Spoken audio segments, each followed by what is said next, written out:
Guys, मैं आपका भाई दोस्त educator of economics love Kaushik स्वागत करता हूं आपका कॉमर्स वाला में।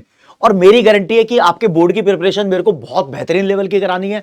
तुम मचाना चाहते हो, मैं मचवाना चाहता हूं, इस बात का मुझे पता है। तो मेरा फर्ज बनता है दोस्तों कि आपको मोस्ट इंपॉर्टेंट क्वेश्चंस मैं बताऊं, मैक्रो इकोनॉमिक्स के भी और इंडियन इकोनॉमिक डेवलपमेंट के भी। सिर्फ क्वेश्चन नहीं बताऊंगा, उसका आंसर कैसे लिखना है, कितने पॉइंट में लिखना है, ये आपको पता होना चाहिए। कौन सा क्वेश्चन कितने नंबर का आ सकता है। तुम्हारे पेपर में 34 क्वेश्चन होंगे, 20 क्वेश्चन न्यूमेरिकल होंगे। सारी फाइट 14 क्वेश्चन की है। 14 क्वेश्चन तुम्हें बहुत अच्छे से लिखकर पूरे नंबर लाने हैं। न्यूमेरिकल का मेरा सेशन तुम्हें पता ही है, उसमें से पूरे न्यूमेरिकल्स आ जाएंगे।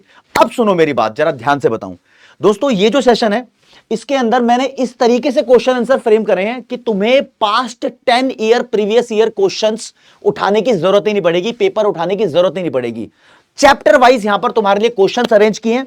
मैं यहां पर कुछ आसान क्वेश्चन है जो मैंने मैराथन के अंदर कवर अप कर रखे हैं, वो सिर्फ दिखाऊंगा। क्वेश्चन कैसा आएगा, आपको आंसर कैसा लिखना है ये बताऊंगा। और जो कुछ डिफिकल्ट क्वेश्चन बनते हैं वो दोस्तों आपको समझाऊंगा भी, करवाऊंगा भी, ये मेरा फर्ज है। इसके बाद का जो ट्रेंडिंग क्वेश्चन का सेशन होगा वो तुमने अटेंड कर लिया तो तुम एग्जाम के लिए रेडी हो जाओगे।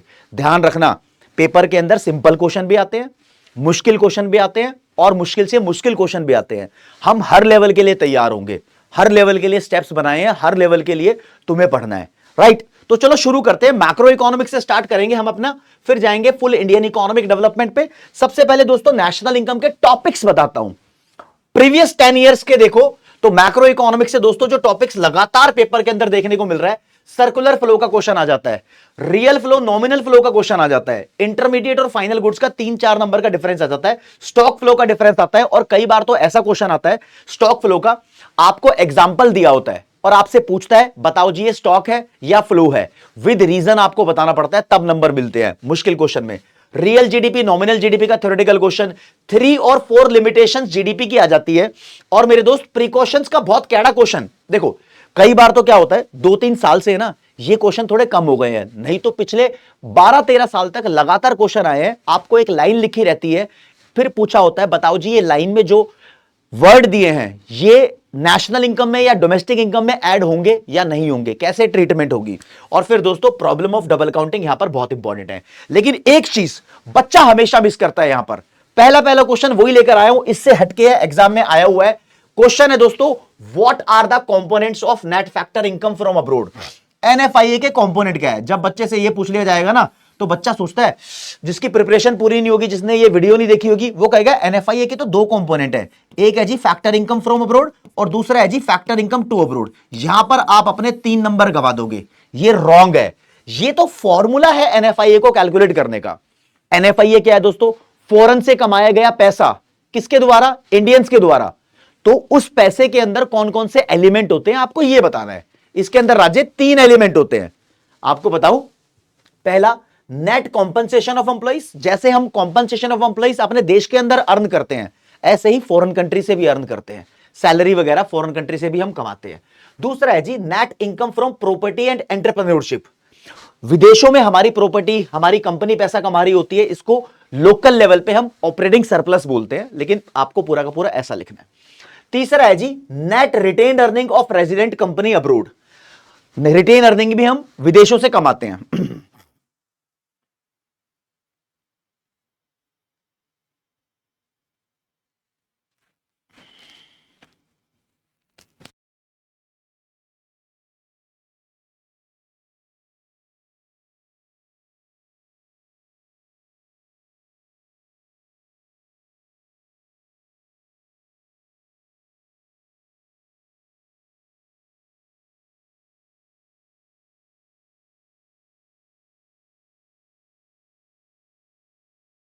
रिटेन अर्निंग उस बच्चे को पता ही है कि प्रॉफिट का वो हिस्सा होता है जो कंपनी अपने पास बचा लेती है। राइट, हां, तो तुमने अब्रोड में कुछ कंपनी खोल रखी हो तो प्रॉफिट का हिस्सा तुमने बचा लिया, डिविडेंड नहीं दिया, कॉर्पोरेट टैक्स नहीं दिया।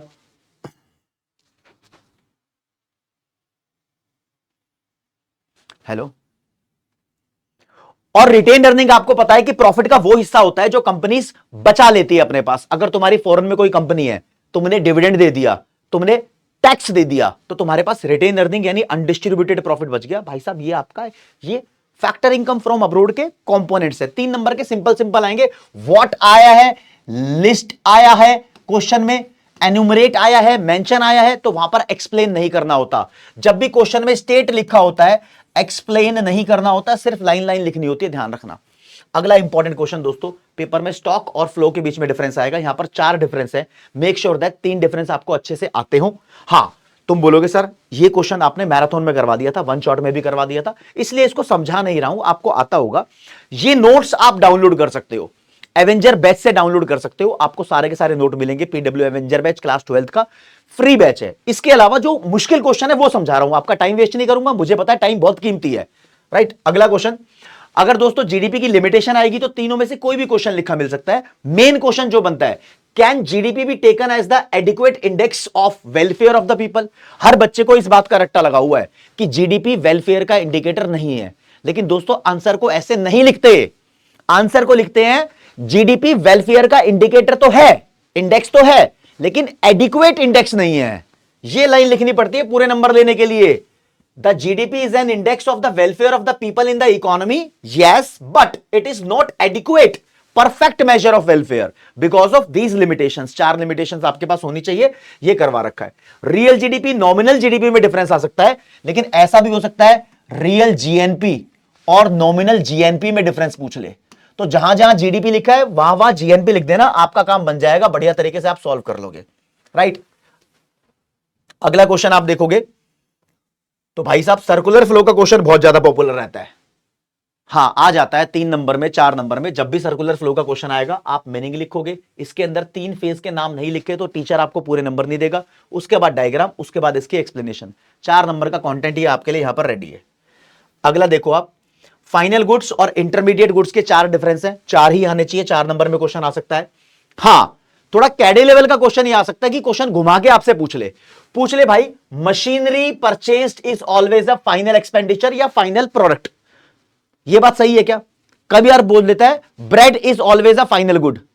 ऐसे कुछ नहीं होता, आपको समझना है कि कोई भी कॉमोडिटी हमेशा फाइनल नहीं होती और कोई भी कॉमोडिटी हमेशा इंटरमीडिएट नहीं होती, डिपेंड करता है उसके एंड यूज पे। तो आपको पहली लाइन ही यहां पर लिखनी है दोस्त, no good is either always intermediate और फाइनल, देयर बाय कोई एक्सपेंडिचर भी इंटरमीडिएट एक्सपेंडिचर और फाइनल एक्सपेंडिचर नहीं होता, it depends on its end use. अगर मशीनरी या कोई भी सामान हाउस होल्ड ने परचेज किया है तो वो फाइनल है, अगर फर्म इसको इन्वेस्टमेंट के लिए खरीद रही है तो भी ये फाइनल है, लेकिन फर्म ने इसको या तो रीसेल के लिए खरीदा हो या कंप्लीटली यूज्ड अप करने के लिए खरीदा हो तो ये इंटरमीडिएट है, with in the same year खरीदा हो, राइट। हां, 3 नंबर का बन सकता है। डबल काउंटिंग का क्वेश्चन छोटा आता है तो डबल काउंटिंग का आपसे मीनिंग पूछता है और इसको करेक्ट कैसे करते हैं ये पूछता है। लेकिन मेरे दोस्त अगर ये क्वेश्चन आता है 6 नंबर का तो आपसे बोलता है इसका एग्जाम्पल भी दो, गिव एग्जाम्पल ऑल्सो। तो एग्जाम्पल जब आप देते हो तो एग्जाम्पल अच्छे से एक्सप्लेन करना है, एग्जाम्पल के ही यहां पर ज्यादा नंबर होते हैं। हमने एग्जाम्पल यहां से लिया है और इस पेज पे आपके लिए एग्जाम्पल एक्सप्लेन किया है, और ये मैंने मैराथन में भी एक्सप्लेन करने के लिए बता दिया था, तो इसलिए इसको हल्का ही देखेंगे। किसी भी एक मेथड की 3 प्रिकॉशंस आ सकती हैं, सावधानियां। तो यहां पर 4-4 लिखिए, ये इनकम मेथड की प्रिकॉशंस है, ये एक्सपेंडिचर मेथड की प्रिकॉशंस है, और ये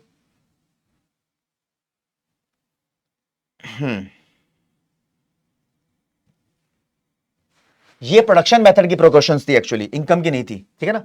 हाँ, ये इनकम मेथड की प्रिकॉशंस है आपके लिए। 3-3 पॉइंट आप ध्यान रखोगे, लेकिन हो सकता है कि आपसे 4 नंबर का क्वेश्चन, 6 नंबर का क्वेश्चन पूछ लिया कि किसी भी एक मेथड को एक्सप्लेन करो। बहुत पुराने जमाने में ऐसा क्वेश्चन आ सकता था, आता भी था, लेकिन अब भी थोड़े बहुत चांस है कि भैया पुराने क्वेश्चन रिपीट होते हैं, बहुत पुराने वाले भी।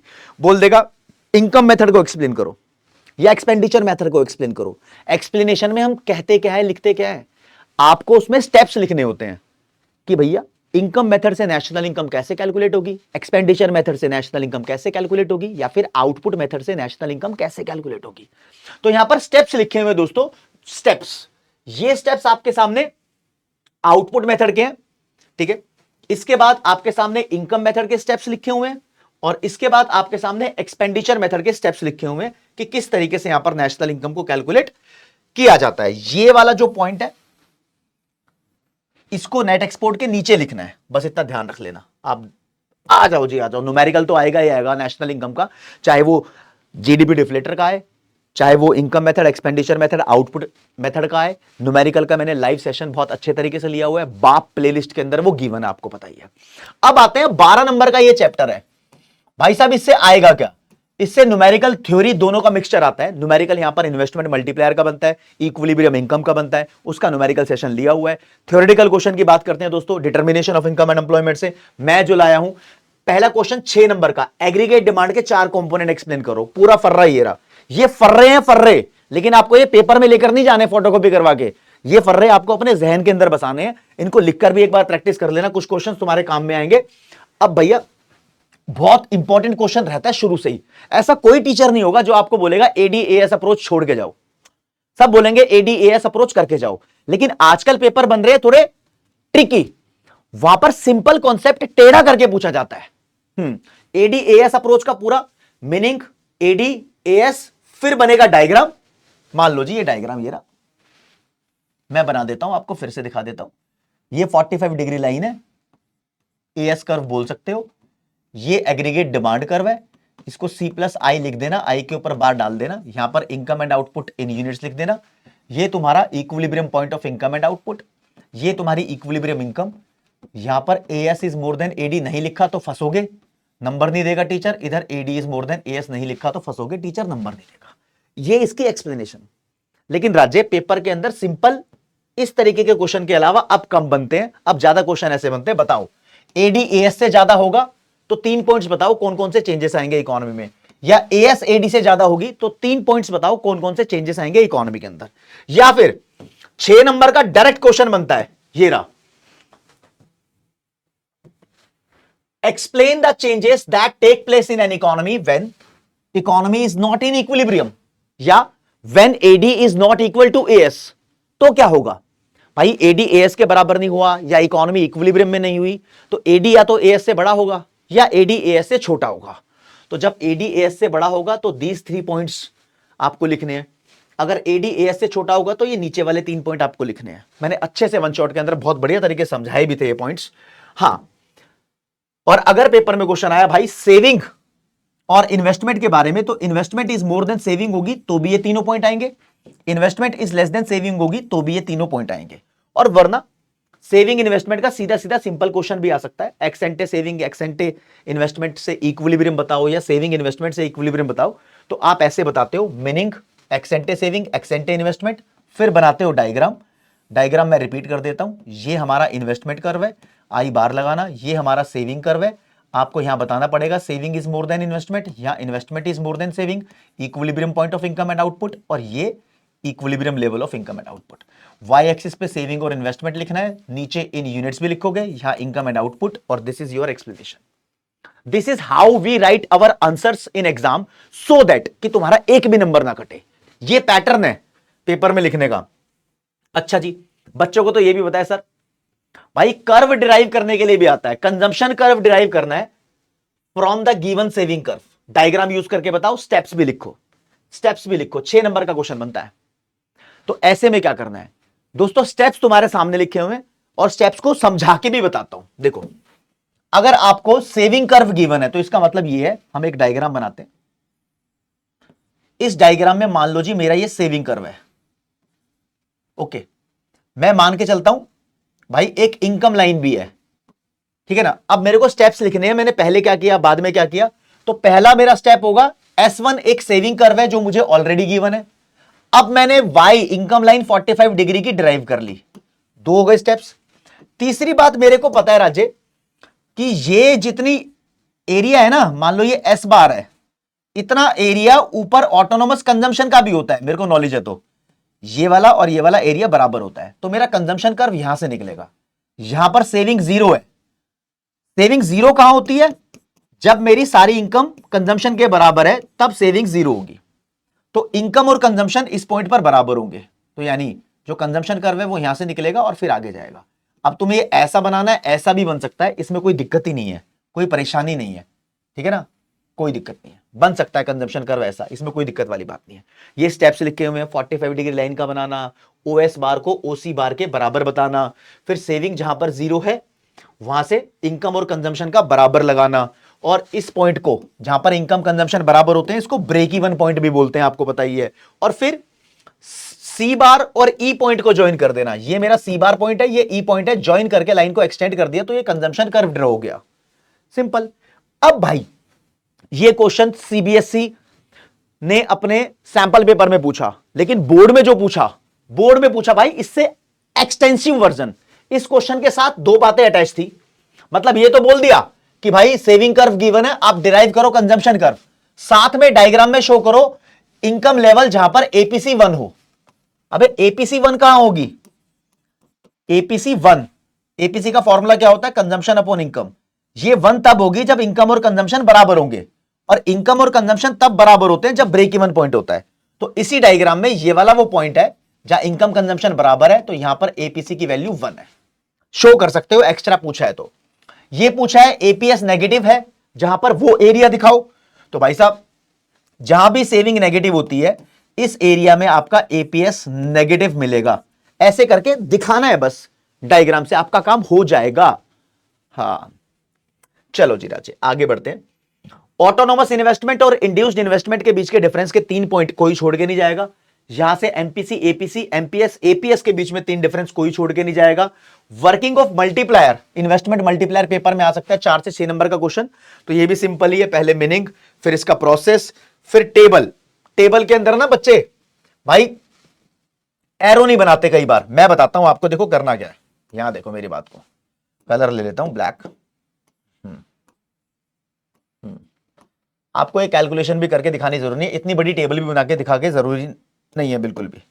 यह 1000 लिखा है, हमने मान लिया कि हमारी एमपीसी 0.8 है, पिछले एग्जांपल में 1000 को 0.8 से मल्टीप्लाई करो 800, कैलकुलेशन करके दिखाने की जरूरत नहीं है, बस ऐसे दिखा दो। फिर 800 को 0.8 से मल्टीप्लाई करो 640, ऐसे करके दिखा दो। ये डॉट डॉट डॉट करके दिखाने हैं, ठीक है, पूरी कैलकुलेशन के साथ आंसर दिखाना है, लेकिन जरूरी नहीं है पेपर में ऐसा क्वेश्चन आएगा। पेपर में कई बार ऐसा भी हो सकता है आपको एमपीसी की वैल्यू दे देगा, मान लो भाई आपको पेपर के अंदर एमपीसी की वैल्यू क्वेश्चन के अंदर गिवन है, कई बार बोल देगा एमपीसी है जी 0.9, और initial investment, change in investment भी आपको दे देगा, जो मर्जी दे देगा, मान लो जी 10,000 दे दिया, अब बोलेगा मल्टीप्लायर निकालो, अपनी मर्जी से वैल्यू भी दे सकता है। तो आप को तो टेबल आनी चाहिए भैया, सबसे पहले डेल्टा आई की वैल्यू लिखते हैं 10,000 है, इसके बाद डेल्टा वाई की वैल्यू लिखते हैं, यहां पर डेल्टा सी की वैल्यू लिखते हैं। डेल्टा सी की वैल्यू आती है एमपीसी को डेल्टा वाई से मल्टीप्लाई करने के बाद। अब पहली वैल्यू सेम होती है, बच्चे को पता हुआ जिसने कॉन्सेप्ट किया है। अब 10,000 का 0.9 से मल्टीप्लाई करेंगे 900 आएगा, 0.9 से मल्टीप्लाई करें, इसी वैल्यू को यहां लिखना है। फिर 900 को 0.9 से मल्टीप्लाई करेंगे 810 आएगा, इसी वैल्यू को यहां लिखना है, ज्यादा नहीं करना, बस डॉट डॉट डॉट यहां पर कैलकुलेशन करके बता देनी है कि चेंज इन इनकम कितना आएगा। चेंज इन इनकम आता है राजे, जो भी हमारी स्टार्टिंग की इन्वेस्टमेंट है इसको मल्टीप्लायर से मल्टीप्लाई करते हैं, ये मल्टीप्लायर का फॉर्मूला है, राइट। चेंज इन इन्वेस्टमेंट मेरी 10,000 की है, 1/1 माइनस 0.9, 0.1 हो जाएगा, तो 1 लाख आ रहा है, यहां पर 1 लाख लिखेंगे, 1 लाख को वही 0.9 से मल्टीप्लाई करेंगे तो 90,000 यहां आ जाएगा। इसमें सेविंग की कॉलम बनाने की जरूरत नहीं है, बाकी पूरा प्रोसेस वैसा ही रहेगा। आपकी न्यूमेरिकल वैल्यू चेंज हो सकती है और it may happen in the future, right. जब भी इन्फ्लेशनरी गैप का क्वेश्चन आएगा डायग्राम के साथ, तो इन्फ्लेशनरी गैप का मीनिंग, और इसने इंपैक्ट पूछा नहीं है लेकिन आप इंपैक्ट लिखोगे, उसके बाद डायग्राम और फिर डायग्राम की एक्सप्लेनेशन, ऐसे ही डिफ्लेशनरी गैप में। लेकिन आजकल इन्फ्लेशनरी और डिफ्लेशनरी गैप का जब क्वेश्चन आ रहा है ना, तो उसके साथ एक सॉल्यूशन भी आपसे पूछता है, बताओ जी मार्जिन रिक्वायरमेंट कैसे हेल्प करेगी इन्फ्लेशनरी गैप को ठीक करने में, सीआरआर कैसे हेल्प करेगा, या 2 क्वांटिटेटिव मॉनेटरी मेजर बताओ, 2 फिस्कल मेजर बताओ, साथ में अटैच करके पूछता है, ठीक है। और अलग से सिर्फ क्वेश्चन भी पूछ लेता है, जैसे पूछा है explain any 2 monetary policy measures to correct excess demand, हां यही पूछा है, to correct excess demand, okay. 2 monetary policy measure बताने एक्सेस डिमांड को करेक्ट करने के। भाई साहब मॉनेटरी पॉलिसी मेजर में क्वांटिटेटिव भी होते हैं, क्वालिटेटिव भी होते हैं, इसने क्लियर नहीं किया तो आप कोई भी बता दो, यहां पर सीआरआर और बैंक रेट को बता दिया, जो मन करता margin requirement, open market operation, आप कुछ भी बता सकते थे। 2 पूछे हैं, 3 नंबर का 4 नंबर का क्वेश्चन बन सकता है। लेकिन अगर क्वेश्चन आपसे ऐसे पूछ लिया explain any 2 qualitative measure of monetary policy, जब क्वालिटेटिव पूछे ना तो आप क्वांटिटेटिव मत बता देना, CRR SLR मत बताना, सिर्फ मार्जिन रिक्वायरमेंट और मोरल सुएशन आएगा, इस बात को ध्यान रखना भाई। ओके, अलग से क्वेश्चन पूछ लेगा इस तरीके से कि तुम फिस्कल मेजर बताओ एक्सेस डिमांड को करेक्ट करने के, तो फिस्कल मेजर में फिर मॉनेटरी मत घुसाना, टैक्स अलग होता है, गवर्नमेंट एक्सपेंडिचर, ये दो ही एक्सप्लेन करने हैं कैसे करेक्ट होते हैं। ये मैंने मैराथन में बहुत अच्छे से बताया आपको, वन शॉट में ही बहुत अच्छे से बताया है। आप कमजोरी पकड़ो अपनी, किस चीज को ज्यादा अच्छे से करने की जरूरत है।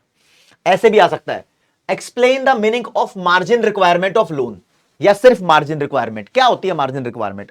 सबसे पहले मार्जिन रिक्वायरमेंट का मीनिंग बताएंगे, फिर पूछते हैं भाई साहब मार्जिन रिक्वायरमेंट मनी सप्लाई को कैसे कंट्रोल करती है। मार्जिन रिक्वायरमेंट बढ़ जाएगी तो मनी सप्लाई गिर जाएगी, मार्जिन रिक्वायरमेंट कम हो जाएगी तो मनी सप्लाई बढ़ जाएगी, दोनों बातें लिखनी है। तो दोनों पॉइंट लिखे हुए हैं, ठीक है। इन्फ्लेशन में हम मनी सप्लाई गिरवाते हैं तो मार्जिन रिक्वायरमेंट को बढ़ा देंगे, डिफ्लेशनरी में हम मनी सप्लाई को बढ़वाते हैं तो मार्जिन रिक्वायरमेंट यहां गिरा देंगे, ठीक है। इन्फ्लेशन में डिमांड कम करवानी होती है, डिफ्लेशन में डिमांड बढ़ानी होती है सॉल्यूशन के लिए, ये आपको पता है। ओपन मार्केट ऑपरेशन का कोई 4 नंबर का क्वेश्चन छोड़ के नहीं जा सकता, अगर पेपर में आ जाएगा तो तुम्हारे पास कंटेंट होना चाहिए। Explain open market operation as a tool of controlling inflation and deflation. Open market operation की सबसे पहले मीनिंग देनी है यहां पर, फिर डिफ्लेशन में कैसे इस्तेमाल करेंगे भाई आपको पता होना चाहिए। यहां पर सेंट्रल बैंक बाय करता है सिक्योरिटी, इन्फ्लेशन में सेंट्रल बैंक सेल करता है सिक्योरिटी। ये एक एक नंबर का क्वेश्चन भी बनता है, सिर्फ बाइंग और सेलिंग वाला पॉइंट तुमसे पूछ सकता है। अच्छा हाँ, अब आओ मनी बैंकिंग पे। बच्चा बच्चा जानता है मनी बैंकिंग से मनी का फंक्शन आ सकता है, तो कंटेंट तुम्हारे पास है। मीडियम ऑफ एक्सचेंज पूछेगा 3 पॉइंट, यूनिट ऑफ अकाउंट या मेजर ऑफ वैल्यू पूछेगा 3 पॉइंट, स्टैंडर्ड ऑफ डेफर्ड क्या तुम्हारे पास कंटेंट है, ठीक है ना, ये आ सकते हैं। आरबीआई का फंक्शन आ सकता है, जो सबसे ज्यादा इंपॉर्टेंट फंक्शन है वो बैंकर्स बैंक एंड सुपरवाइजर है। दोनों पॉइंट लिखे हुए हैं, बैंक कैसे है और सुपरवाइजर कैसे है, और government bank agent and adviser है, उसके लिए सारे पॉइंट लिखे हुए हैं जो भी आपको लिखने हैं, ठीक है। सबसे इंपॉर्टेंट यही है। क्रेडिट क्रिएशन का क्वेश्चन पूछ सकता है, तो ये पूरा फॉर्मेट है। सबसे पहले क्रेडिट क्रिएशन का मीनिंग, फिर इसके लिए क्या चीज हम अज्यूम करेंगे, क्या चीज की जरूरत है, फिर टेबल, फिर उसकी एक्सप्लेनेशन। बच्चे जनरली क्या करते हैं भाई साहब, ये वाली एरो बना के नहीं आते, ये बनानी चाहिए एरो, समझ रहे हो। यहां पर भी लिख दो बेशक 512, फिर dot dot dot, right. Last में ये कैलकुलेशन करके दिखानी होती है जो भी यहां पर लिखी हुई है, ये टेबल के नीचे लिखना है। हो सकता है एग्जाम में आपको खुद वो इनिशियल डिपॉजिट का अमाउंट दे दे और खुद वो आपको LRR की वैल्यू दे दे, तो आपको अपनी मर्जी से टेबल बनानी आएगी, ठीक है ना। उसके अंदर वैल्यूज जैसे मैंने इन्वेस्टमेंट मल्टीप्लायर बताई थी वैसे ही ये भी क्वेश्चन पेपर में आ सकता है। कमर्शियल बैंक और सेंट्रल बैंक में भाई 3 से 4 डिफरेंस बताओ, यहां पर लिखे हुए 5 डिफरेंस, ठीक है। हाँ भाई, कमर्शियल बैंक का मेन मोटिव होता है प्रॉफिट कमाना, सेंट्रल बैंक देश में स्टेबिलिटी लेकर आना चाहता है, प्राइस की फ्लक्चुएशन को कम करना चाहता है। कमर्शियल बैंक पूरे बैंकिंग सिस्टम की सिर्फ एक यूनिट है, ये पापा है बैंकिंग सिस्टम का, एपेक्स बॉडी है। कमर्शियल बैंक मैनी नंबर हो सकते हैं, बहुत सारे, सेंट्रल बैंक सिर्फ 1 होता है हर कंट्री के अंदर। कमर्शियल बैंक भाई डायरेक्टली पब्लिक के साथ रिलेटेड होता है, इसका कोई डायरेक्ट रिलेशन नहीं होता पब्लिक के साथ, ये सरकार की एजेंसी है, और कमर्शियल बैंक प्राइवेट भी हो सकते हैं। कितना आसान है मनी बैंकिंग, बहुत बढ़िया। गवर्नमेंट बजट में बच्चे बच्चे को क्या लगता है, सर ये रेवेन्यू रिसिप्ट कैपिटल रिसिप्ट में डिफरेंस आएगा, लिख दूंगा। रेवेन्यू एक्सपेंडिचर कैपिटल एक्सपेंडिचर में डिफरेंस आएगा, लिख दूंगा। डायरेक्ट टैक्स और इनडायरेक्ट टैक्स में डिफरेंस आएगा, लिखूंगा। ये तो सालों से आते रहे हैं, लेकिन ट्रेंडिंग क्वेश्चन क्या बोलता है भाई, इस तरीके का। आपको यहां पर एग्जांपल ऑलरेडी गिवन है, आपसे पूछा है कौन सा रेवेन्यू रिसिप्ट है, कौन सा कैपिटल रिसिप्ट है, आइडेंटिफाई करके बताना है। For example recovery of loan, सरकार को पैसा मिल जाता है, उसका डेटर यानी एसेट्स गिर जाता है, ये कैपिटल रिसिप्ट है। सरकार को टैक्स के थ्रू पैसा मिला है तो ये रेवेन्यू रिसिप्ट में आता है। डिविडेंड भी रेवेन्यू रिसिप्ट में आता है। Sale of share of PSU disinvestment है, ये कैपिटल रिसिप्ट में आता है, सरकार के यहां पर एसेट्स कम हो जाते हैं। लेकिन चैलेंज पता क्या रहता है, बच्चा लिख तो देता है, इधर उधर से पूछ के भी कई बार लिख देता है कौन सा कैपिटल है कौन सा रेवेन्यू है, लेकिन जब तक वो लॉजिक नहीं लिखेगा ना, रीजन नहीं लिखेगा, तब तक नंबर नहीं मिलेंगे। जैसे इसका रीजन है एसेट्स का फॉल होना, इसका रीजन है एसेट्स का फॉल होना, इन दोनों के रीजन में, रेवेन्यू वाले रीजन में पूरी पूरी डेफिनेशन आती है रेवेन्यू रिसिप्ट की, तो ये लिखे भी हैं आपके साथ, ठीक है ना। हाँ ये लिखे भी हैं आपके साथ। चलो जी, हाँ ये क्वेश्चन बच्चा जानना चाहता है, सर फिस्कल डेफिसिट इन्फ्लेशनरी होता है क्या, फिस्कल डेफिसिट की वजह से इन्फ्लेशन आती है क्या। दोस्तों जरूरी नहीं है कि फिस्कल डेफिसिट इन्फ्लेशनरी हो, लेकिन इसका आंसर बहुत सोच समझ के लिखना पड़ता है। क्या है, फिस्कल डेफिसिट इन्फ्लेशनरी हो भी सकता है, कैसे, चलो प्रोसेस देखते हैं, ये समझाना है, ये टेढ़ा क्वेश्चन है, राइट। फिस्कल डेफिसिट वो सिचुएशन है जहां पर सरकार के टोटल एक्सपेंडिचर टोटल रिसिप्ट से ज्यादा है। हाँ हम ये भी लिखते हैं ब्रैकेट में नेट ऑफ बोरोइंग्स, ये लिखते ही हैं, हाँ जी लिखते हैं जी। अगर सरकार के खर्चे, ये सरकार का खर्चा है, सरकार का खर्चा ज्यादा है, तो आपको पता होना चाहिए एग्रीगेट डिमांड वाले चैप्टर में C प्लस आई प्लस जी प्लस नेट एक्सपोर्ट, ये एग्रीगेट डिमांड का फॉर्मूला है। अगर सरकार का खर्चा ज्यादा है तो कहीं ना कहीं देश में इस वजह से डिमांड भी ज्यादा है। हाँ जी, अगर इस डिमांड को सप्लाई पूरी नहीं कर पा रही तो प्राइस बढ़ेगा। देश में 100 यूनिट की सप्लाई है, डिमांड 200 यूनिट की है, तो प्राइस बढ़ेगा। अगर इस बढ़ती हुई डिमांड को सप्लाई पूरा कर दे तो प्राइस नहीं बढ़ेगा। तो हम लिखेंगे अगर देश में ऑलरेडी फुल एम्प्लॉयमेंट है तो सप्लाई नहीं बढ़ सकती, सब लोगों की नौकरी तो लग चुकी है, अब प्रोडक्शन नहीं बढ़ सकता, डिमांड ज्यादा है, तो ऐसे में महंगाई बढ़ेगी, इन्फ्लेशन आएगी। तो इस केस के अंदर फिस्कल डेफिसिट इन्फ्लेशनरी होगा। लेकिन अगर देश में अभी फुल एम्प्लॉयमेंट नहीं है, अंडर एम्प्लॉयमेंट है, तो जितनी डिमांड बढ़ रही है आप सप्लाई को भी बढ़ा दो तो इन्फ्लेशन नहीं आएगी, नॉट इन्फ्लेशनरी। तो fiscal deficit is inflationary when there is a full employment and it is not inflationary when there is a scope of increasing aggregate supply in case of underemployment, when there are some resources remained unutilized, right? ये पूरा answer सजा रखा है भाई, पूरा यहां बता रखा है। देखो लिखना है आपको, fiscal deficit are not necessarily inflationary, जरूरी नहीं है इन्फ्लेशनरी हो, केस होते हैं हमारे पास, बट जनरली इसको बोल देते हैं ये इन्फ्लेशनरी है। क्यों बोलते हैं? क्योंकि दोस्तों एक्सप्लेन किया हुआ है, व्हेन गवर्नमेंट एक्सपेंडिचर इंक्रीज, जब सरकार ने अपना खर्चा बढ़ाया और टैक्स रिड्यूस किए तो सरकार को डेफिसिट हुआ। सरकार को नुकसान कब होता है? जब सरकार पैसे बहुत खर्च रही होती है, अपनी कमाई यानी टैक्स कम कर देती है, नुकसान हो गया। So there will be a corresponding increase in the aggregate demand, तो देश की डिमांड में तरक्की होगी। क्यों? एक तो सरकार ने अपना खर्चा बढ़ा दिया, ऊपर से टैक्स कम कर दिया, पब्लिक के पास पैसा बचेगा टैक्स कम होने की वजह से, वो डिमांड बढ़ाएंगे। सरकार भी पैसा खर्च कर रही है, वो भी देश की डिमांड का हिस्सा है, डिमांड बढ़ेगी। तो firms might not be able to meet the growing demand, हो सकता है डिमांड बढ़ रही है, फर्म्स उस बढ़ती हुई डिमांड को पूरा नहीं कर पा रही क्योंकि फुल एम्प्लॉयमेंट हो सकता है वहां पर। अगर फर्म पूरा नहीं कर पा रही तो यहां पर प्राइस बढ़ेंगे, हेंस फिस्कल डेफिसिट इन्फ्लेशनरी हो जाएगा इस सेंस में। But on the other hand अगर रिसोर्सेस अंडर यूटिलाइज्ड हो, फुल एम्प्लॉयमेंट ना हो, मैंने देखो यहां पर फुल एम्प्लॉयमेंट वर्ड का यूज नहीं किया, तब भी पूरे नंबर मिल जाएंगे। अगर फुल एम्प्लॉयमेंट ना हो, आउटपुट बिलो फुल एम्प्लॉयमेंट हो, तो फिस्कल डेफिसिट के अंदर भाई मोर फैक्टर्स रिसोर्स यूज होंगे, एम्प्लॉय होंगे, ताकि जो इंक्रीजिंग डिमांड है इसको कैटर किया जा सके without much pressure on price to rise. Price के ऊपर प्रेशर नहीं आएगा बढ़ने का, तो हम बोल सकते हैं hence whether the fiscal deficit inflationary और not depend on how much close is the original output level to full employment level, यानी जो ओरिजिनल आउटपुट है वो फुल एम्प्लॉयमेंट के बहुत पास है तो प्राइस बढ़ेगा, इन्फ्लेशन होगी। अगर अभी बहुत दूर है, फुल एम्प्लॉयमेंट नहीं है, बहुत स्कोप है सप्लाई को बढ़ाने का, तो प्राइस नहीं बढ़ेगा भाई, सप्लाई हो जाएगी, खत्म। गवर्नमेंट बजट का कोई भी एक ऑब्जेक्टिव 3 नंबर में आ सकता है, ये तीनों ऑब्जेक्टिव का तुम्हारे पास कंटेंट है ताकि तुम डेटा को डाउनलोड कर लो, मतलब नोट्स को। अब आता है जी बीओपी एंड फॉरेन एक्सचेंज। बहुत आसान क्वालिटी के क्वेश्चन इससे पहले आया करते थे, आजकल थोड़े ट्रेंडिंग क्वेश्चन डिफिकल्ट लेवल के हो गए हैं, घूम गया है तराना, घूम गया है, मुश्किल हो गया सिस्टम। तो देखो जरा यहां पर आजकल क्या आता है ना, केस टाइप क्वेश्चन आता है। यहां पर आपको कुछ आइटम दिए होते हैं और पूछा गया होता है कि वो कौन से अकाउंट में रिकॉर्ड होगा और कौन सी साइड पे रिकॉर्ड होगा। फॉर एग्जांपल यहां पर 2 पॉइंट दिए हुए हैं, ए और बी, ऊपर क्वेश्चन पूछे हुए हैं, ठीक है, मैं आपको वैसे ही बता देता हूं। इन्वेस्टमेंट फ्रॉम अब्रोड कहां रिकॉर्ड होगा? ये कैपिटलिस्टिक नेचर का ट्रांजैक्शन है, ये कैपिटल अकाउंट में रिकॉर्ड होगा, उसका ही कंपोनेंट है, ठीक है। रीजन भी देने हैं क्यों रिकॉर्ड होगा, क्योंकि ये कैपिटलिस्टिक नेचर का ट्रांजैक्शन है, या फिर ये देश की एसेट्स लायबिलिटीज को अफेक्ट करेगा, इसलिए कैपिटल अकाउंट में रिकॉर्ड होगा। अच्छा जी, कौन सी साइड में रिकॉर्ड होगा, ये भी तो पूछा है, क्रेडिट साइड और डेबिट साइड। क्रेडिट का मतलब रिसिप्ट, विदेशों से पैसा आ रहा है तो इनफ्लो ऑफ फॉरेन एक्सचेंज जो होता है वो क्रेडिट साइड में रिकॉर्ड होता है, तो कैपिटल अकाउंट की क्रेडिट साइड में रिकॉर्ड होगा। तो इसके बारे में लिखा है इन्वेस्टमेंट फ्रॉम अब्रोड का आंसर, इसका आंसर सिर्फ अकाउंट कौन सा है जी? Capital account. क्यों रिकॉर्ड होगा? Because it cause change in the asset और liability status of the country, country's people, country's government, कुछ भी हो सकता है। कौन सी साइड में रिकॉर्ड होगा? क्रेडिट साइड में। क्यों? ये इंक्रीज करेगा देश में flow, inflow of foreign exchange को। अगला, transfer of fund to relative abroad, हमने अपना पैसा विदेशों में भेज दिया। कहां भेज दिया? विदेशों में।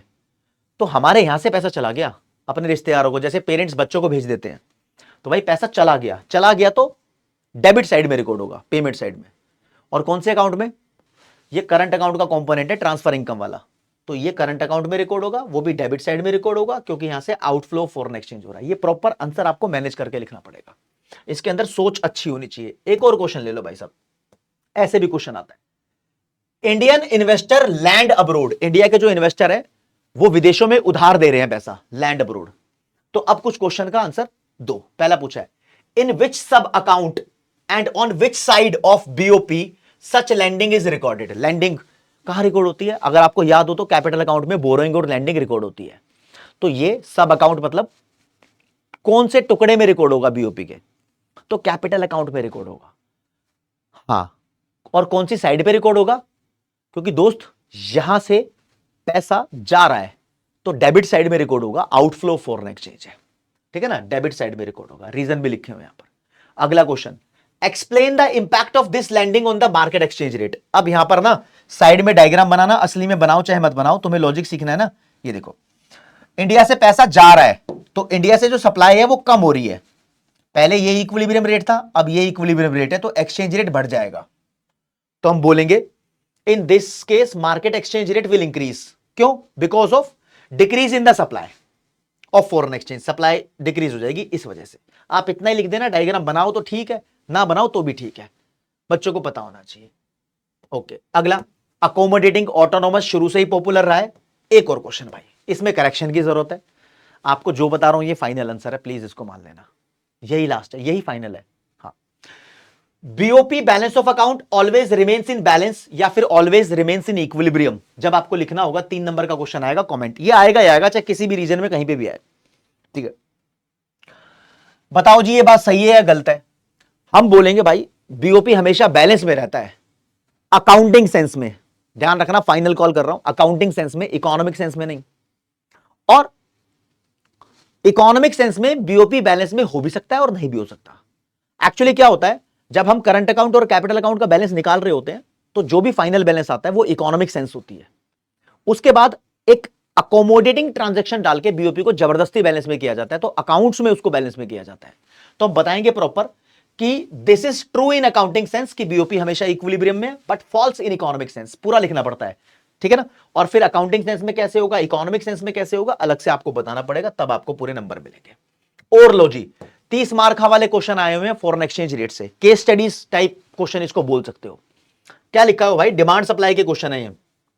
लिखा है, visit to foreign country for sightseeing by the people of India is on rise. India के लोग रशिया जाना चाहते हैं, बैंकॉक जाना चाहते हैं, अमेरिका जाना चाहते हैं, मतलब इंडिया के लोग विदेश में घूमने जाना चाहते हैं। इसका फॉरेन एक्सचेंज पे क्या फर्क पड़ेगा? अरे इंडिया के लोग बाहर जाएंगे तो फॉरेन कंट्री में जाएंगे तो फॉरेन करेंसी की डिमांड बढ़ाएंगे। फॉरेन करेंसी की डिमांड बढ़ने का इंपैक्ट क्या होता है? देखो जी, डिमांड सप्लाई ये रही, डिमांड बढ़ाओ, ये डिमांड करवे, डिमांड बढ़ गई, तो अब इक्विलिब्रियम ये आ गया, तो एक्सचेंज रेट बढ़ जाएगा, हमारी करेंसी डेप्रिशिएट हो सकती है, ठीक है।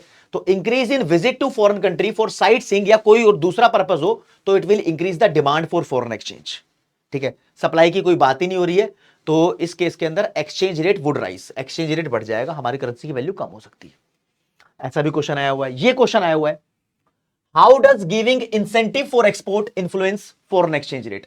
अगर एक्सपोर्ट के लिए इंसेंटिव देंगे तो फॉरेन एक्सचेंज रेट पे क्या फर्क पड़ेगा? इसका मतलब क्या है, हमारे देश की सरकार है ना, एक्सपोर्टर्स को एनकरेज करती है, उसको टैक्स में छूट दे देगी या उसको कुछ अदर कंसेशन दे देगी, बोलेगी तू सामान बना और एक्सपोर्ट कर। इससे क्या होगा भाई साहब, जब इंडिया का बंदा, मोदी जी या कोई भी गवर्नमेंट हुई, वो एक्सपोर्ट बढ़ाने के ऊपर जोर दे रही है, तो लोग एक्सपोर्ट बढ़ाएंगे और हमारे देश में विदेशों का पैसा यानी फॉरेन एक्सचेंज आएगा, फॉरेन एक्सचेंज की सप्लाई बढ़ जाएगी। और इससे क्या होगा भाई, पहले ये एक्सचेंज रेट था और फॉरेन एक्सचेंज की सप्लाई बढ़ जाएगी तो रेट नीचे गिर जाएगा, हो सकता है 90 का डॉलर 89 का हो जाए, ठीक है। तो क्या होगा भाई, इससे it would lead to increase in export, और एक्सपोर्ट से हमारे पास पैसा आएगा, माल बिकेगा, इनफ्लो फॉरेन करेंसी आएगी और foreign exchange rate would fall क्योंकि यहां पर सप्लाई इंक्रीज हो गई है। ऐसा तुम कर सकते हो इसका आंसर। और एक भयंकर क्वेश्चन बच्चों को समझने में मुझे पता है प्रॉब्लम हुई थी जब ये पेपर में आया था। क्या लिखा है, recently government of India has doubled the import duty on gold. India ने गोल्ड के ऊपर इंपोर्ट ड्यूटी डबल कर दी। अरे गोल्ड के ऊपर कर दी हो या कपड़े के ऊपर कर दी हो, किसी के भी ऊपर सरकार ने इंपोर्ट ड्यूटी डबल की है, इसका मतलब यह है सरकार ने उसके ऊपर टैक्स डबल किया है। टैक्स डबल कर दे या इंक्रीज कर दे, कुछ भी लिख देता है यहां पर, उससे क्या हुआ, विदेशी सामान इंडिया में महंगा हो गया। तो सरकार चाह रही है हम विदेशों से सामान ना मंगवाए, इंपोर्ट ना करें। तो सरकार यहां पर चाह रही है भाई साहब इंपोर्ट के ऊपर टैक्स यानी ड्यूटी लगाकर इंपोर्ट को कम करवाना। ठीक है, इंपोर्ट जब हम करवाएंगे नहीं तो हमें फॉरेन करेंसी चाहिए नहीं होगी, तो सरकार चाहती है फॉरेन करेंसी की डिमांड को डिक्रीज करना। तो उससे क्या होगा भाई, देखो अब क्योंकि डबल हुआ है टैक्स या इंक्रीज हुआ है, किसी भी चीज पे होता, वो चीज कॉस्टलियर यानी महंगी हो जाती। महंगी होने के कारण हम उसकी डिमांड को रिड्यूस कर देते, और जब डिमांड रिड्यूस होगी, कोई भी चीज की डिमांड रिड्यूस हो, फॉरेन गुड्स की डिमांड रिड्यूस हुई है, तो ये यहां पर इक्विलिब्रियम आ जाता, तो एक्सचेंज रेट यहां पर फॉल होता है, एक्सचेंज रेट वुड फॉल। ये रेफरेंस के लिए आप डायग्राम साइड में छप्पर में बना सकते हो, पूरा एक्सप्लेन करने की जरूरत नहीं है। हाँ जी, इंडियन इकोनॉमिक डेवलपमेंट पे आते हैं।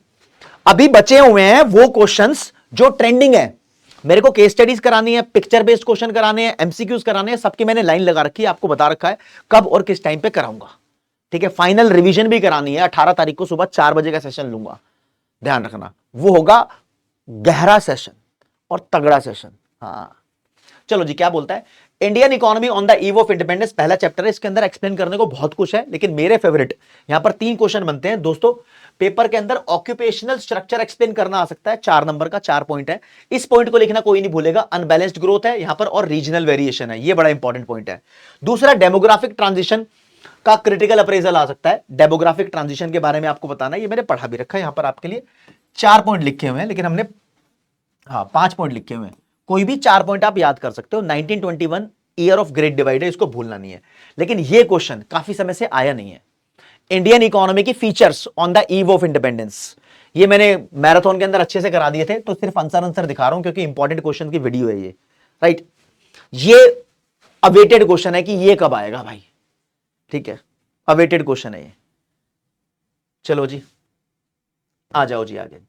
दूसरा चैप्टर इंडियन इकोनॉमी 1950 से 90, यहां पर दोस्तों आईपीआर की फीचर्स लगातार आती रहती है, आईपीआर 1956 की फीचर्स लगातार आती है। 4 फीचर है, 4 पॉइंट ये बनेंगे। कई बच्चा सोचता है कि पहली फीचर में 3 पॉइंट है तो 3 ये हो गए, नहीं नहीं, ये सिंगल पॉइंट है, ठीक है। दूसरा आता भाई साहब, how import substitution can protect domestic industry. अगर हम विदेशों से इंपोर्ट ना करवा के उस सामान को अपने ही देश में बना ले तो डोमेस्टिक इंडस्ट्री कैसे बचेगी भाई, फॉरेन कंट्री से कंपटीशन नहीं देखना पड़ेगा, मिल जाएगी ना, और हमारा भी थोड़ा विदेशों के ऊपर से डिपेंडेंस कम हो जाएगी, और इससे डोमेस्टिक फर्म होती है थोड़ी सी एनकरेज हो जाएगी, चलो जी विदेशी फर्म नहीं आ रही, पेप्सी कोका कोला नहीं आ रही, तो कैंपा कोला ग्रो कर जाएगी। ये 3 पॉइंट बनते हैं, तीनों के तीनों यहां लिखे हुए हैं आपके लिए बढ़िया तरीके से। अगला, सब्सिडीज के ऊपर आर्ग्यूमेंट हमेशा इंपॉर्टेंट बताता हूं, लेकिन कई बार वो गहरे क्वेश्चन की फॉर्म में आ जाता है। लिखा है subsidies put a huge burden on government finance. Green revolution में जब सब्सिडीज दी गई महंगे एचवाईवी सीड्स पर, तो इससे यार बहुत बड़ा बोझ पड़ेगा सरकारी पैसे पे, हाँ या ना, बिल्कुल पड़ेगा, लिमिटेशन है ये, मतलब सब्सिडीज के अगेंस्ट में आर्गुमेंट है, ठीक है। लेकिन फिर लिखा है बट फिर भी बोलते हैं सब्सिडी जरूरी है फॉर पुअर और मार्जिनल फार्मर। कमेंट, तो सब्सिडी जरूरी क्यों है वो बताना है आपको, सब्सिडीज के फेवर में आर्गुमेंट बताने हैं। एग्रीकल्चर रिस्की है, फार्मर बहुत गरीब है, सब्सिडी बढ़ाएंगे तो इनकम इनइक्वालिटी बढ़ जाएगी, सीधा सीधा क्वेश्चन, बच्चे को समझने में प्रॉब्लम होती है। इकोनॉमिक रिफॉर्म्स वाले पे आते हैं, तो सबको पता है एलपीजी का क्रिटिकल अप्रेजल काफी टाइम से नहीं आया, 6 नंबर का आ सकता है भाई, तो 3 point positive side, 3 point negative side के आपको पता होने चाहिए, ये बड़ा इंपॉर्टेंट मैं मान के चलता हूं। और हमारे इंडिया को आउटसोर्सिंग के लिए फेवरेट डेस्टिनेशन क्यों बोलते हैं, क्योंकि यहां पर सस्ती लेबर है, क्वालिफाइड लोग है, पॉलिटिकल एनवायरमेंट अच्छा है और रिसोर्स की कोई कमी नहीं है। 4 पॉइंट यहां पर लिखे हुए, बढ़िया, इन्वेस्टमेंट करो। हाँ, सरकार ने देखो लिबरलाइजेशन में मैंने आपको 5 रिफॉर्म्स पढ़ाए हैं, कोई भी एक रिफॉर्म कैसे पूछा जाता है, ऐसे पूछा जाता है, फाइनेंशियल सेक्टर रिफॉर्म एक्सप्लेन करो भाई, तो 3 नंबर का था, यहां पर पूछा हुआ है 2 ही मेजर पॉइंट, तो 2 मेजर पॉइंट बता दो फाइनेंशियल सेक्टर रिफॉर्म में। एक तो आरबीआई का रोल चेंज कर दिया, रेगुलेटर से उसको फैसिलिटेटर बना दिया, अब किसी भी बैंक को नई ब्रांच खोलने से पहले आरबीआई से पूछना नहीं पड़ता। हाँ, ओरिजिन ऑफ प्राइवेट बैंक भी आ गए, अब प्राइवेट बैंक एचडीएफसी आईसीआईसीआई 1991 के बाद से आए। 2 पॉइंट तुमने लिख दिए, 2 पॉइंट यहां पर पूछे थे। अब क्या होता है, किसी किसी क्वेश्चन के आपको 3 पॉइंट आते हैं, लेकिन पेपर में 2 पूछे हैं, तो 3 मत लिख के आना, 2 ही लिख के आना, समझ रहे हो, टाइम वेस्ट होगा, फंस जाओगे बिना मतलब में। अगला क्वेश्चन भाई, ये एनसीईआरटी का क्वेश्चन नंबर 11 है। एग्रीकल्चर सेक्टर को अवॉइड किया गया है 2-4 साल पहले। ये सीबीएसई के सैंपल पेपर का क्वेश्चन था, इसका भी आज वेट है। एग्रीकल्चर सेक्टर को 1991 में अवॉइड कर दिया था, उसके पीछे 4 रीजन है। चारों को चारों मैंने मैराथन के अंदर करवाए थे आपके, फर्रा तुम्हारे सामने है, तुम कर सकते हो। ह्यूमन कैपिटल फॉर्मेशन में लगातार क्वेश्चन आ रहा है, ह्यूमन कैपिटल और इकोनॉमिक ग्रोथ के बीच में रिलेशनशिप तुम्हारे सामने लिखा हुआ है। थोड़ा सा कंटेंट मॉडिफाइड है, मैराथन वाला भी कर सकते हो, ये वाला भी कर सकते हो, कोई दिक्कत नहीं है। हाँ भैया, ये क्वेश्चन भी पूछा गया है कि जो एक्सपेंडिचर बाय द गवर्नमेंट होता है एजुकेशन पे, वो 2 तरीके से एक्सप्रेस किया जाता है। एक, देश के टोटल एक्सपेंडिचर, गवर्नमेंट एक्सपेंडिचर का कितना हिस्सा, और जीडीपी का कितना हिस्सा। दोनों यहां पर टोटल गवर्नमेंट एक्सपेंडिचर के परसेंटेज में और जीडीपी के परसेंटेज में, ये बताया हुआ, एक्सप्लेन किया हुआ है। और एजुकेशन कमीशन ने कितना रिकमेंड किया था, 6%, इतना आज तक खर्च हो नहीं रहा, ये भी बता रखा है। ह्यूमन कैपिटल, फिजिकल कैपिटल बड़ा इंपॉर्टेंट है, लेकिन बच्चों को पता है कि role of human capital formation बड़ी इंपॉर्टेंट है, पता है। लेकिन जब ऐसा क्वेश्चन आ जाएगा, how does investment in human capital contribute to economic growth, उनको पता नहीं लगेगा आंसर क्या लिखना है। तो भाई ऐसे क्वेश्चन में पता होना चाहिए ह्यूमन कैपिटल कैसे हमारे देश की तरक्की करवाता है। तो इसमें यह पूछा है कि ह्यूमन कैपिटल के बेनिफिट्स क्या है। जितने नंबर का क्वेश्चन होगा उतने पॉइंट लिखना, 4 पॉइंट मैक्स टू मैक्स आप इसके याद कर सकते हो। कोई भी एक अकेला पॉइंट 3 नंबर में पूछ रखा है ह्यूमन कैपिटल फॉर्मेशन का, तो ये है तुम्हारे पास, ये पूछ लिया भैया। Human capital formation give birth to innovation, invention and technological improvement. तो कैसे इन्वेंशन, इनोवेशन और टेक्नोलॉजिकल इंप्रूवमेंट होती है, 3 नंबर का कंटेंट क्लास के अंदर समझाया भी, ठीक है। कोई भी 2 सोर्स पूछ लिए 5 सोर्स में से, तो 2 ही सोर्स एक्सप्लेन करने हैं। 4 नंबर का क्वेश्चन ये आ जाता है। हाँ जी, देखो भाई, ये थोड़ा टेढ़ा क्वेश्चन। अब जरा आपको पता है ह्यूमन कैपिटल फॉर्मेशन की प्रॉब्लम्स बड़ी इंपॉर्टेंट है, लेकिन टेढ़े तरीके से पूछ लेता है, ऐसे पूछ लेता है, in spite of investment in human capital formation, India is still facing a lot of challenge in human capital formation. टेढ़ी मेढ़ी लाइन लिख दी, समझ नहीं आई, कोई बात नहीं, फिर स्ट्रेट बोलता है, explain 3 problem of human capital formation. अरे 3 प्रॉब्लम एक्सप्लेन करो ह्यूमन कैपिटल फॉर्मेशन की, ऊपर की लाइन पढ़ने की जरूरत ही नहीं है। बिजनेस स्टडीज में भी ऐसा होता है, बहुत सारे क्वेश्चन ऊपर टेढ़े मेढ़े लिखे होते हैं, लेकिन नीचे स्ट्रेट पूछे होते हैं। तो क्वेश्चन प्लीज पूरा पढ़ें, क्वेश्चन की लैंग्वेज देखकर डर मत जाओ। 3 प्रॉब्लम लिखनी है भाई, ये भी करा रखी है। रूरल डेवलपमेंट में ट्रेंडिंग क्वेश्चन बोलता है कि रूरल क्रेडिट कितना फायदेमंद है, उसकी इंपॉर्टेंस एग्जाम के अंदर पूछी जाई है बहुत सालों से। गवर्नमेंट के द्वारा कौन कौन से मेजर्स लिए गए हैं एग्रीकल्चर मार्केटिंग को इंप्रूव करने के लिए, मैंने पहले भी बताया था, बहुत इंपॉर्टेंट क्वेश्चन है, 6 नंबर तक का आ सकता है। ऑर्गेनिक फार्मिंग और उसके बेनिफिट्स और डिसएडवांटेज इस फॉर्म में आ सकते हैं, पहले डेफिनेशन, फिर बेनिफिट्स, फिर डिसएडवांटेज, ठीक है। आ जाओ जी एम्प्लॉयमेंट पे। एम्प्लॉयमेंट पे मैंने मैराथन में ये क्वेश्चन डिस्कस नहीं किया था, आपसे डिस्कस करना जरूरी है क्योंकि ये इंपॉर्टेंट है। एनसीईआरटी के 3-4 क्वेश्चन करवाऊंगा, डिटेल में समझ लेना। पहला लिखा है, compare to urban women more rural women found working. मतलब शहर की औरतों से कंपेयर करें तो गांव की औरतें ज्यादा काम में लगी हुई हैं। क्यों लगी हुई हैं भाई ज्यादा काम में गांव की औरतें? क्योंकि गांव में गरीबी है, उनको काम करने की जरूरत है।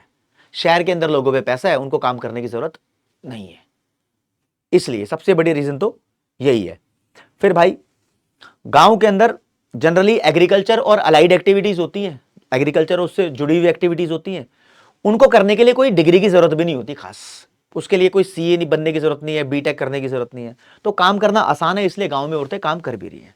तो हमारे पास रीजन है भाई साहब, गांव के अंदर औरतें ज्यादा काम कर रही है। ये डेटा चेंज भी हो चुका है मेरे ख्याल में, आपको ये लिखने की भी जरूरत नहीं है, ठीक है। आपको सीधा बताना है गांव के अंदर एग्रीकल्चर और अलाइड एक्टिविटी का काम होता है, यहां पर कोई स्पेशल स्किल नहीं चाहिए होती, इसलिए औरतें काम कर रही है, मौज मार रही है। गांव के अंदर बहुत पॉवर्टी है, तो काम करके वो थोड़ा अपने फैमिली का सपोर्ट कर देती है, तो इसलिए काम कर रही हैं। कहां काम कर रही हैं? वो खेतों में ही काम कर रही हैं, गाय भैंस बकरी पोल्ट्री पोल्ट्री ये सब कर रही हैं, ठीक है। हाँ, urban families have better income, शहर के अंदर इनकम बेटर होती है तो उनको काम करने की जरूरत नहीं पड़ती, इसलिए कंपेयर करके देखा जाता है तो गांव में औरतें ज्यादा काम कर रही है। तुम्हें दिखता होगा भाई मेट्रो पे जा रही है लड़कियां, शहर में काम कर रही है, अबे गांव में ज्यादा काम कर रही है, वो अपने घर में खेतों में काम कर लेती है, ठीक है। अगला क्वेश्चन ये बोला है, why less women found in the regular salaried employment. जो रेगुलर सैलरी की नौकरी है, बेसिकली फॉर्मल सेक्टर में जो होती है, उसमें लड़कियां कम और लड़के ज्यादा क्यों होते हैं? लड़कियां कम इसलिए होती हैं क्योंकि क्या बताऊं तुमको यार, काफी सारी फैमिली लड़कियों को पढ़ने नहीं देती, और जो पढ़े लिखे लोग हैं उनको ज्यादा ये नौकरी मिलती है रेगुलर सैलरी वाली, ठीक है।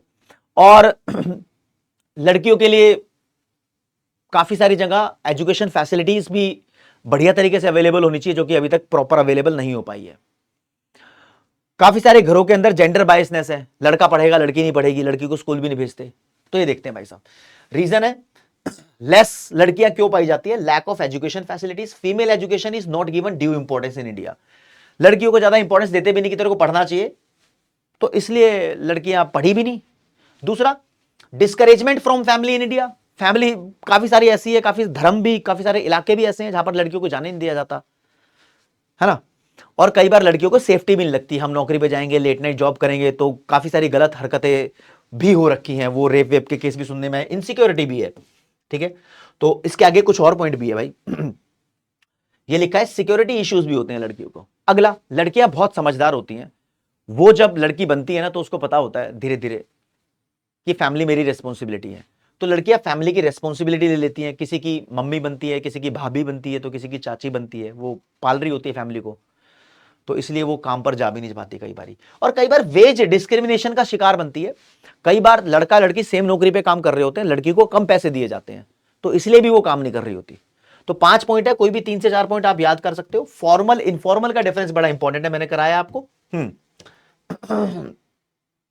एक और, why regular salary employ more in urban than rural, ये लड़की लड़की का क्वेश्चन नहीं है, ये पूछा है भाई साहब, शहर में रेगुलर सैलरी वाली नौकरियां ज्यादा होती हैं, गांव में कम होती हैं।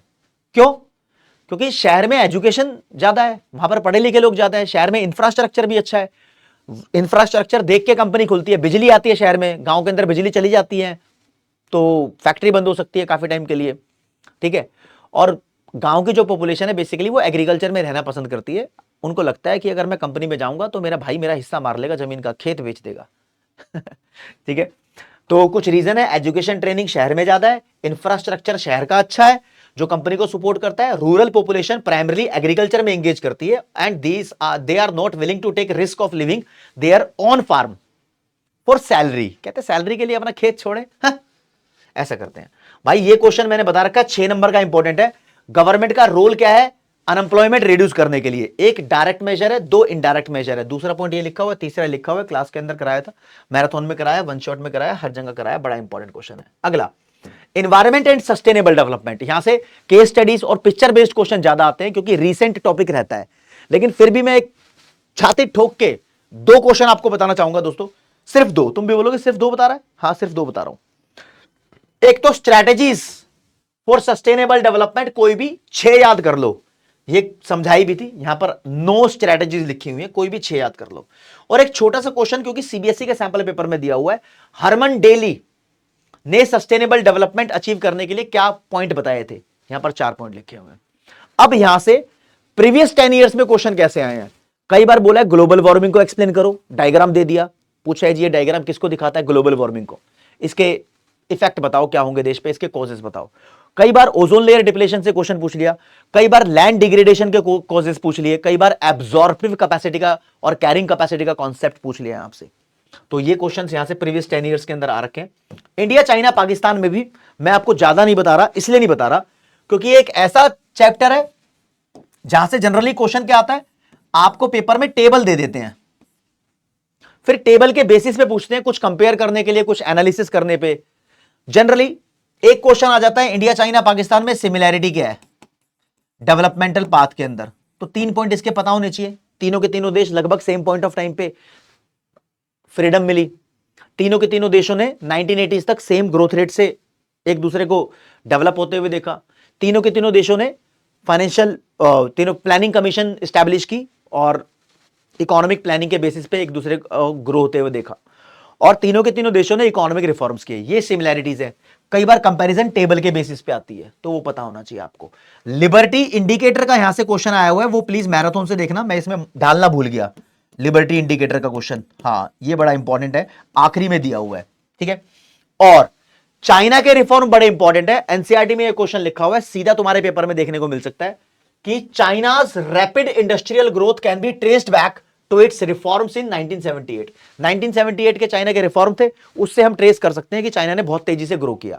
ये बात सही है क्या? हाँ, क्योंकि चाइना के जो रिफॉर्म थे ये मजबूरी के नहीं थे, इंडिया पाकिस्तान मजबूरी में रिफॉर्म किए हैं आईएमएफ के कहने पे, इसने अपनी मर्जी से रिफॉर्म किए। तो ये पूरा प्रॉपर आंसर तुम्हारे पास लिखा हुआ है। इस क्वेश्चन का आंसर क्या होना चाहिए? कई बार बच्चों के पास आंसर ही नहीं होता, ठीक है। तो तुम्हारे पास यहां पर आंसर भी अवेलेबल है। मैं आपसे बोलूंगा go for it and download these notes in the Avengers batch. PW के एवेंजर्स बैच के अंदर है, कुछ कुछ पॉइंट्स जो मैंने समझाए हैं वो आपको समझने वाले हैं, और बाकी ये नोट्स डाउनलोड करके जस्ट गो थ्रू इट। इसके बाद क्या बचेगा तुम्हारा? इसके बाद दोस्तों, जब तुम ये वीडियो देख रहे हो तो मुझे लगता है कि आपको पता होगा कि मैं एमसीक्यू सेशन लेकर आने वाला हूं लाइव। मैक्रो और इंडियन एक साथ फुल कवरेज करेंगे उसके अंदर, ठीक है। इसमें आसान, मुश्किल, टेढ़े मेढ़े सब क्वेश्चंस होंगे। ये आपको यकीन दिलाएंगे कि आप पेपर में अच्छा करके आओगे। इसके बाद फिर मुझे इससे ऊपर और इससे खतरनाक लेवल के ट्रेंडिंग क्वेश्चन लेकर आने हैं। इसके अंदर मुझे पता है कि आपसे पिक्चर बेस्ड क्वेश्चन भी पूछा जाता है, इमेज बेस्ड क्वेश्चन, आपसे केस स्टडी का क्वेश्चन भी पूछा जाता है, और टेढ़े मेढ़े क्वेश्चन भी पूछे जाते हैं। वो सारे कवर अप कराऊंगा, है ना। वो मैंने प्लान किया हुआ है, स्केड्यूल आपको पता होगा, बाप प्लेलिस्ट आपको पता है। तो आप बहुत सही जा रहे हो, मेरे साथ बने रहो, जैसे मैं बोल रहा हूं वैसे करो। आप मचाना चाहते हो, मैं मचवाना चाहता हूं। Thank you so much. जय हिंद, जय कॉमर्स। ये कमेंट सेक्शन है, इसमें तुम्हें कुछ और चाहिए तो मुझे बता दो, मैं आपके लिए वो भी कर दूंगा, ठीक है। Thank you so much. जय हिंद, जय भारत, नमस्कार, धन्यवाद।